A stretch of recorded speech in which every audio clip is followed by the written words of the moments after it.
मेरे यूपी को दांव कैसे हैं आप सब। उम्मीद करता हूँ आप सब स्वस्थ होंगे, मस्त होंगे और आपकी तैयारी भी लाजवाब तरीके से चल रही होगी। स्टूडेंट, आज इस वीडियो में हम जानने वाले हैं सेट फोर जीव विज्ञान क्लास ट्वेल्थ का सेट फोर जो है, जिसका पेपर कोड है 348 CJ। इसका पूरा का पूरा सलूशन जानेंगे आज इस वीडियो में, क्योंकि बहुत ही वायरल ये पेपर है। तो इसका पूरा जो है, जितना सारा क्वेश्चन है सबका आंसर देखेंगे आज के इस वीडियो में। तो चलिए देखते हैं जीव विज्ञान क्लास ट्वेल्थ। सर्वप्रथम देखने को मिलेगा आपको भौतिकीय प्रश्न। और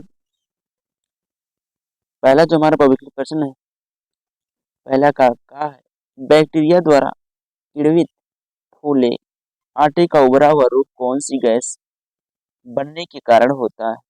option A O2, option B CO2, option C SO2, option D NO2। इसका राइट ऑप्शन हो जाएगा option B is correct option CO2। चलिए आगे बढ़ते हैं। अगला क्वेश्चन है, किसने पुष्टि की किसने पुष्टि की है कि DNA एक आनुवांशिक पदार्थ है। तो भैया किसने पुष्टि की है कि DNA एक आनुवांशिक पदार्थ है। ऑप्शन आ है मैथ्यू मेसलसन व Franklin Stahl. Option B Alfred Hershey व मार्था चेस। और ऑप्शन सी वीडल एवं टेटम। और ऑप्शन डी वाटसन एवं क्रिक। इसका राइट ऑप्शन हो जाएगा option B correct. Option B is correct option, Alfred Hershey व मार्था चेस। चलिए आगे बढ़ते हैं। चलिए तो इसका राइट आंसर हो जाएगा Alfred Hershey Martha Chase. Option B correct option हो गया। चलिए क्वेश्चन अगला है, घास परिवार में बीज पत्र को क्या कहते हैं। ऑप्शन ए परसल्क, ऑप्शन बी प्राकुरचोल, ऑप्शन सी परभ्रूणपोष, ऑप्शन डी परसुप्ती। इसका राइट ऑप्शन हो जाएगा ऑप्शन ए करेक्ट ऑप्शन परसल्क। परसल्क ये इसका राइट ऑप्शन हो जाएगा। चलिए आगे बढ़ते हैं। अगला क्वेश्चन है, क्रोमोसोमीय गुणसूत्रीय विकार का उदाहरण है। Option A Turner syndrome, option B haemophilia, option C औरंगता, option D phenyl ketonuria phenyl ketone में। इसका राइट ऑप्शन हो जाएगा Turner syndrome, option A is correct option. चलिए अगला क्वेश्चन देखते हैं। निश्चित उत्तरीय प्रश्न अर्थात अतुलक उत्तरीय प्रश्न देखते हैं। क्वेश्चन नंबर 2 का स्त्री केसर जयांक का नामांकित चित्र बनाइए। तो यहाँ पे देखने को मिल जाएगा आपको जयांक का जो एक स्वच्छ नामांकित चित्र है। इसको देख लीजिएगा और अपने पेपर में इसको छाप देंगे तो आपको जो है पूरा का पूरा नंबर आपको मिल जाएगा, कोई रोक नहीं सकता। चलिए आगे बढ़ते हैं। इसमें सब कुछ देख लिए। ये है आपका परागकण नली, ये है प्रतिभियांग सांग, ये ध्रुवीय केंद्रिक है, अंड कोशिका है, सहायक कोशिका है। सारा का सारा आप इसका नाम जो दर्शा देंगे आपको नंबर पूरा पूरा मिल जाएगा। चलिए अगला क्वेश्चन है, नाइट्रोजन स्थिरीकरण करने वाले दो सूक्ष्म जीवों के नाम लिखिए। इसका उत्तर हो जाएगा नाइट्रोजन स्थिरीकरण करने वाले दो सूक्ष्म जीवों के नाम है एजोटो बैक्टर, दूसरा है क्लोस्ट्रीडियम। ये हो गया इसका उत्तर। चलिए अगला क्वेश्चन है, विषम युग्मकता क्या है। विषम युग्मकता क्या है। इसका उत्तर हो जाएगा जब नर एवं मादा युग्मक असमान होते हैं तो इन्हें विषम युग्मक कहते हैं तथा इस गुण को विषम युग्मकता कहते हैं।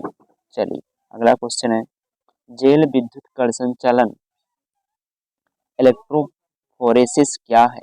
प्रतिबंधन एवं एंटीन्यूक्लियेज द्वारा डीएनए को काटने के फलस्वरूप इसका विखंडन होता है।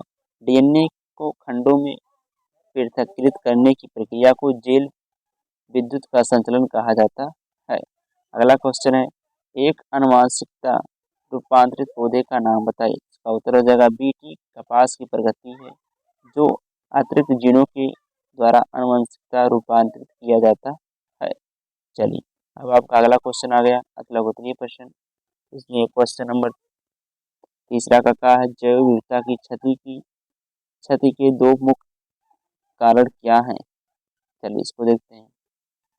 जैव विविधता, बायोडिवर्सिटी, पादपों, जंतुओं एवं सूक्ष्म जीवों की विभिन्न जातियों, स्वभाव, संरचना, आकार एवं आकृति में भिन्न पाया जाना जैव विविधता यानी बायोडिवर्सिटी कहलाता है।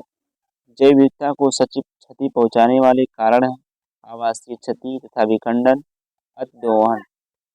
चलिए अगला क्वेश्चन है, परजीवी जंतुओं पर उदाहरण सहित संक्षिप्त टिप्पणी लिखिए। इसका उत्तर हो जाएगा, परजीवी जंतु वे जीव जो किसी अन्य जीव पर आश्रय तथा भोजन और आवास के लिए होते हैं, परजीवी जंतु कहलाते हैं।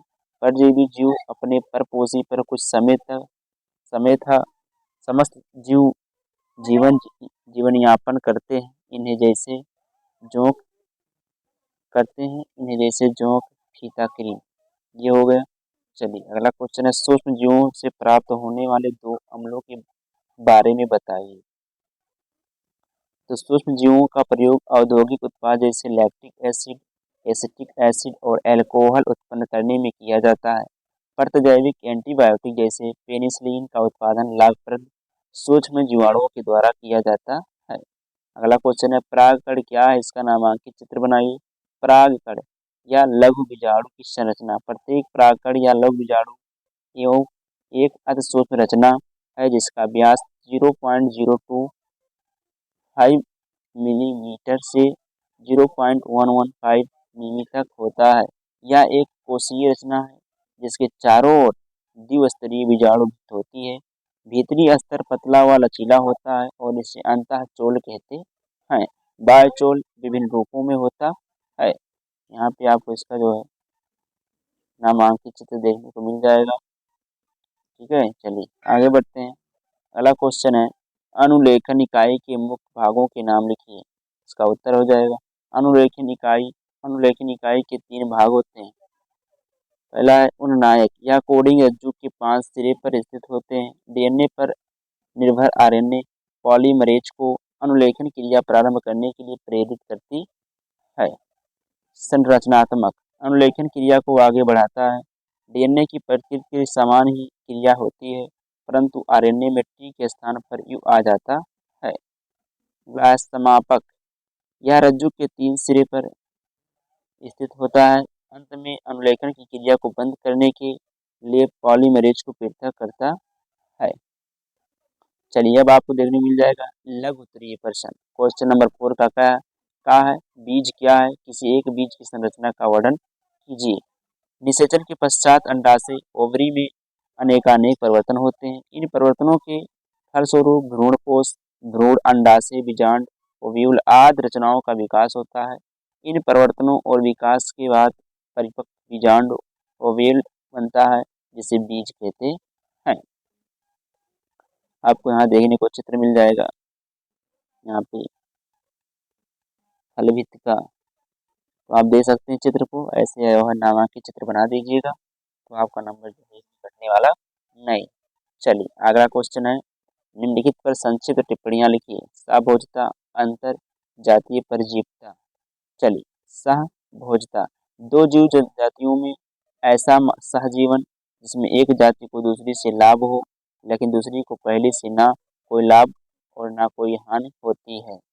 उदाहरण शार्क एवं रेमोरा मछली अथवा साधु केकड़ा एवं सी एनीमोन।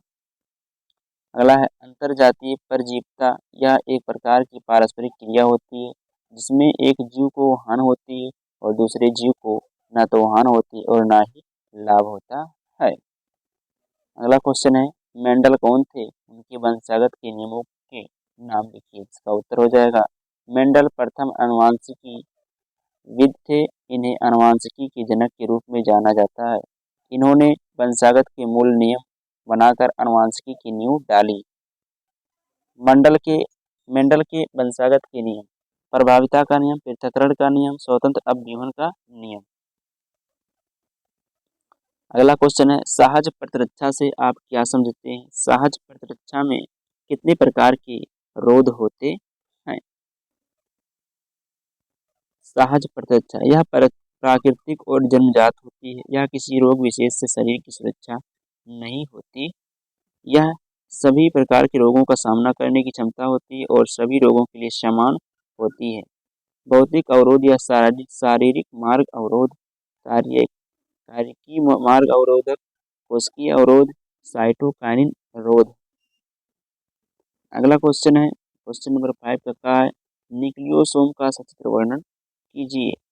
ये है न्यूक्लियोसोम, जो आपको फिगर देखने को मिल रहा है, इस प्रकार से बना दीजिएगा। प्रोकैरियोटिक कोशिकाओं में सुविकसित केंद्रक हिस्टोन प्रोटीन अनुपस्थित होता है। डीएनए ऋणात्मक आवेशित एवं धनात्मक आवेशित प्रोटीन्स में बंधकर एक जगह पर बंधा रहता है। इस संरचना को केंद्रकाव्य कहा जाता है। केंद्रकाव्य में डीएनए बड़े रूपों में प्रोटीन से जुड़कर व्यवस्थित होता है। धनात्मक आवेशित प्रोटीन हिस्टोन प्रोटीन होता है। 8 हिस्टोन अणुओं की इकाई चारों ओर से ऋणात्मक आवेशित अणुओं डीएनए से जुड़ा होता है। इसे न्यूक्लियोसोम कहते हैं। चलिए आगे बढ़ते हैं। अगला क्वेश्चन है, फाइलेरिएसिस क्या है? इस रोग के कारण एवं लक्षणों का वर्णन कीजिए। तो फील पाँव, फाइलेरिएसिस, यह रोग वुचेरिया बैंक्रोफटाई निमेटोड द्वारा होता है। यह कृमि लसिका वाहिनियों में रहता है। वयस्क कृमि सजीव और मृत दोनों की स्थिति में रोग उत्पन्न करते हैं। जीवित अवस्था में खुजली पैदा करता है और हानिकारक उपापचय पदार्थों का संचय करता है। इसके फलस्वरूप लसिका वाहिनियों की एंडोथीलियल उपकला कोशिकाएं विभाजित होकर वाहिनियों की गुहा को बंद कर देती हैं। इसके फलस्वरूप बुखार आता है और यकृत, प्लीहा, अंडकोश, पैर आदि सूज जाते हैं। इस रोग को पीले पाँव कहते हैं। यह रोग एडीज या यूलेकस मच्छर के काटने से फैलता है। चलिए अगला क्वेश्चन है, प्रतिबंधन एंजाइम क्या है? यह कितने प्रकार के होते हैं? चर्चा कीजिए। इसका उत्तर हो जाएगा, प्रतिबंधन एंजाइम जीवाणु ई कोलाई से वर्ष 1963 में 2 एंजाइम पृथक किए गए जो कोलाई में जीवाणुभोजी की वृद्धि को रोक देते हैं। इनमें एक डीएनए से मेथिल समूह को जोड़ता है जबकि दूसरा डीएनए को काटता है। डीएनए को काटने वाले एंजाइम को प्रतिबंधन एंडोन्यूक्लियस कहते हैं। विषाणुओं के डीएनए को काटने वाले एंजाइम को निम्न कारणों से रेस्ट्रिक्शन एंडोन्यूक्लियस नाम दिया गया। रेस्ट्रिक्शन इसलिए क्योंकि यह विषाणुओं के डीएनए को काटकर इनकी वृद्धि एवं इनका गुणन रोकते हैं। न्यूक्लियस इसलिए क्योंकि यह डीएनए का विघटन करते हैं। एंटी न्यूक्लियस इसलिए क्योंकि यह नाभिकीय अम्ल को सिरों की ओर से नहीं अपितु बीच में से काटते हैं। अगला क्वेश्चन है, बायोरिएक्टर का सचित्र संक्षिप्त वर्णन कीजिए। चलिए इसको देखते हैं।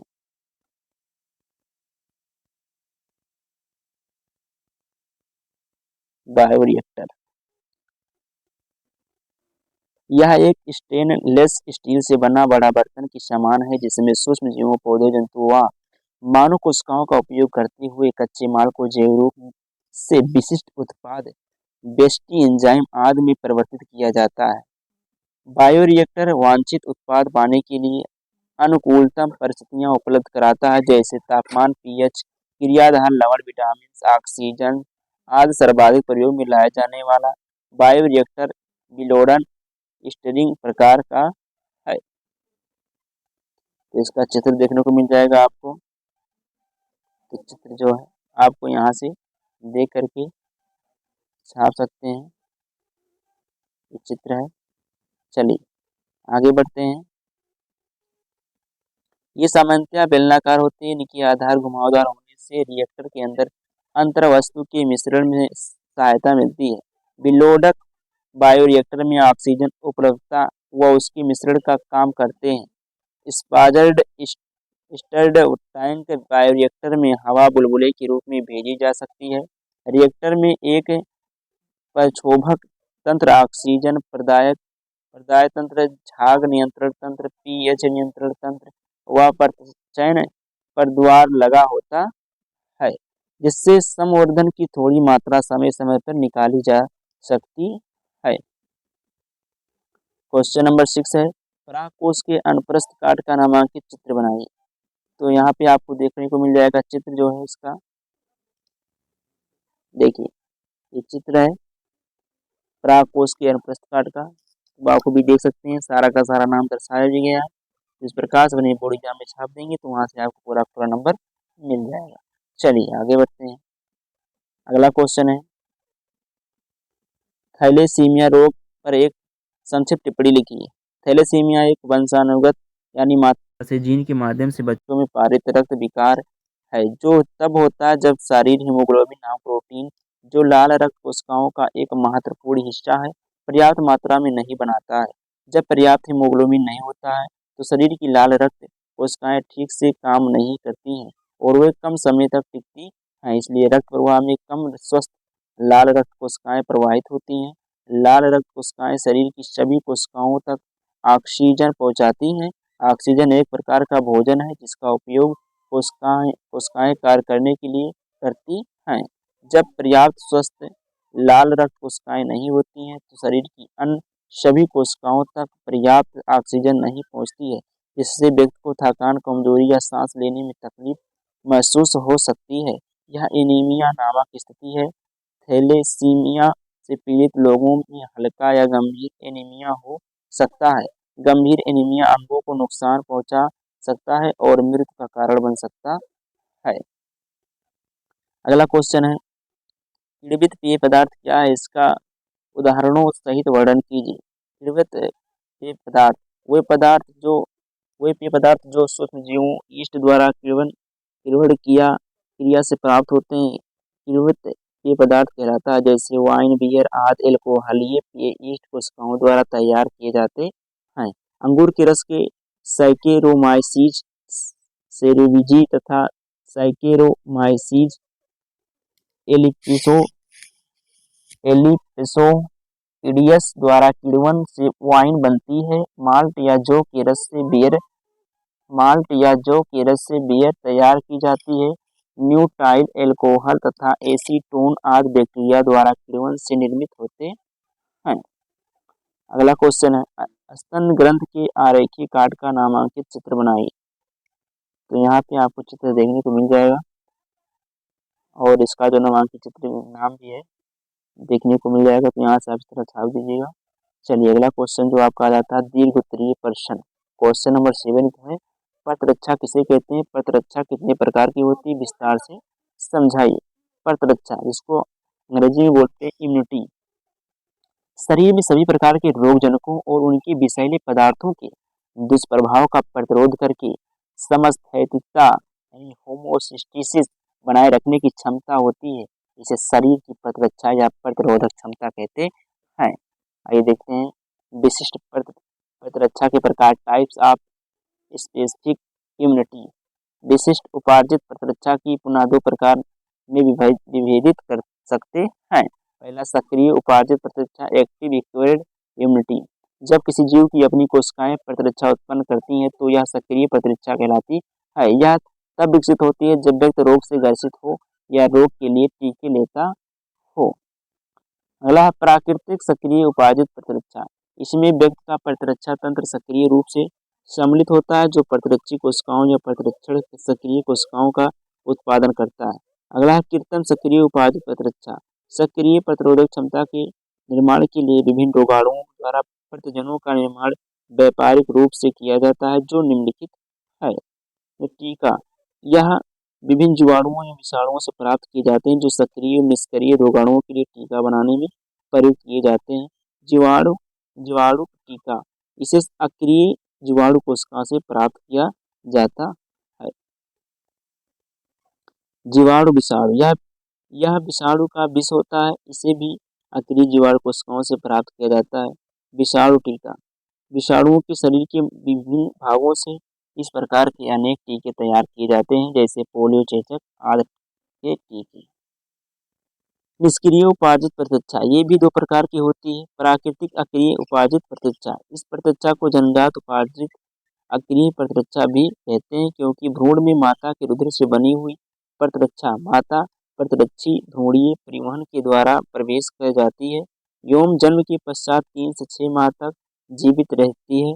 ठीक इसी प्रकार जन्म के पश्चात माता का शुरुआती दूध अथवा कोलोस्ट्रम वास्तव में प्रतिरक्षी AGM का ही घोल होता है। कृत्रिम सक्रिय उपार्जित प्रतिरक्षा। इस प्रकार की प्रतिरक्षा मानव शरीर में प्रतिरक्षी सीरम को कृत्रिम रूप से इंजेक्शन द्वारा रुधिर परिवहन में प्रवेश कराने के कारण होती है। उदाहरण टिटनेस, रेबीज, खाद्य विषाक्तता एवं सर्प विषाक्तता आदि। चलिए क्वेश्चन नंबर 8 है, जैव प्रौद्योगिकी पर एक निबंध लिखिए। जैव प्रौद्योगिकी बायोटेक्नोलॉजी नए उत्पादों एवं सेवाओं हेतु प्राकृतिक विज्ञान जीवों, उनकी कोशिकाओं, ऊतकों तथा उनकी अंगों व आणविक अनुरूपों का समायोजन जैव प्रौद्योगिकी कहलाता है। जैव प्रौद्योगिकी के मानव जीवन में महत्वपूर्ण उपयोग निम्नलिखित है। पहला, कृषि क्षेत्र में जैव प्रौद्योगिकी, पौधों की पोषण क्षमता में वृद्धि, कीट कवक प्रतिरोधक प्रजातियों का उत्पादन, जैव उर्वरकों की उपयोगिता विकसित करना, परागकोश संवर्धन द्वारा अगुणित पौधे तैयार करना। अगला है स्वस्थ अगला पॉइंट इसमें स्वास्थ्य व चिकित्सा के क्षेत्र में जैव प्रौद्योगिकी, टीका उत्पादन, जीन अदला बदली द्वारा चिकित्सा, स्टेरॉयड हार्मोन उत्पादन, गर्भावस्था में रोग की जानकारी। अगला पॉइंट प्रदूषण नियंत्रण और जैव प्रौद्योगिकी, DNA पुनर्यौगज तकनीकी द्वारा ऐसे जीवाणु विकसित किए गए हैं जो समुद्र में तेल रिसाव के प्रदूषण को प्रभावी रूप से कम या समाप्त कर सकते हैं।